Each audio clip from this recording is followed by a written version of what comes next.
Hey, I'm here with Caleb Crider. We got together for the church As Missionary conference with a few pastors in St. Louis. And I wanted to give you an opportunity to meet Caleb before he comes here in a couple of weeks. So Caleb, would you tell us just a little bit about you and Lindsey and your family? My name is Caleb Crider, and my wife Lindsey and I, we live in Portland right now, but we serve with the International Mission Board, planting churches in Barcelona, Spain.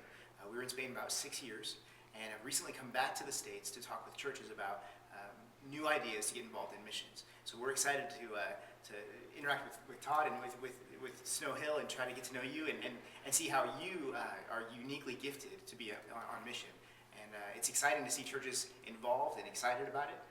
So we're happy to be here. We're good. Well, Caleb, maybe one thing that kind of help us is why do you think it's important for churches to think about themselves as a missionary or to be a missionary? What would be the one or maybe two things you'd say about that? I think Southern Baptists have been good about connecting for mission. I mean, that's always been the source, the beginning of the foundation of our cooperation, of who we are, identity. But the problem is sometimes we make a distinction between professional missionaries, and I was one, and I am one, and lay people in the church. And I think that that separation, that distinction really hurts us on both sides. Because what it does is it means the church maybe doesn't think like a missionary when it should. The commission was given to the church. And on the other hand, you have missionaries who see themselves as sort of lone rangers. And we realized after years on the field, we can't be without the church. And so we need each other. It's a mutual relationship. And to divorce the two or to separate the two is really, it's dangerous on both sides. Great. Well, Caleb, I want to give you an opportunity just to note maybe a couple of themes or things that we might be talking about here in a couple of weeks. We want to talk a little bit about how people organize themselves. The idea, it's foundational to missional thinking, and that is that people there's a social structure. And a lot of times when we come into it, we would talk about bringing the gospel to a people. It's not just bringing the gospel to individuals, but bringing it to a society or a social network.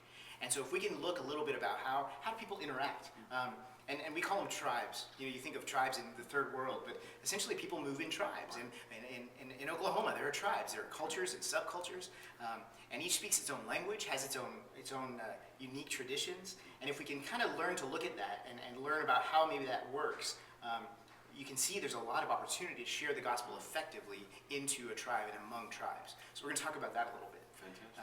Another thing that I'm really excited about is this idea, this concept of person of peace. You know, in Luke chapter 10, Jesus sent out 70 disciples to go and witness, go and share their faith. And he gave them some minimal instruction, and they went. And one of the things that he said was, you need to go and speak peace to people. And we've looked at that and said, look, maybe there's not a model, but maybe there's some principles for how we can engage people with the gospel. And looking for a person of peace, that's a person who God is moving, supernaturally as he does, on somebody's heart, and they respond in such a way that really opens the door for the gospel to move into a place. And so just talk with you about some real practical ways to identify the persons of peace, the people of peace, and how sometimes missions is an overwhelming thing, but if you start small and you think, this is who God's made me to be, and God can use that to influence somebody else, and then through that he can do what he does. It's empowering, and I think that it's encouraging and it's exciting.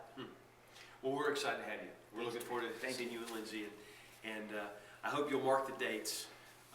January 31st, February 1st and 2nd, so kind of last weekend of January, first weekend in February.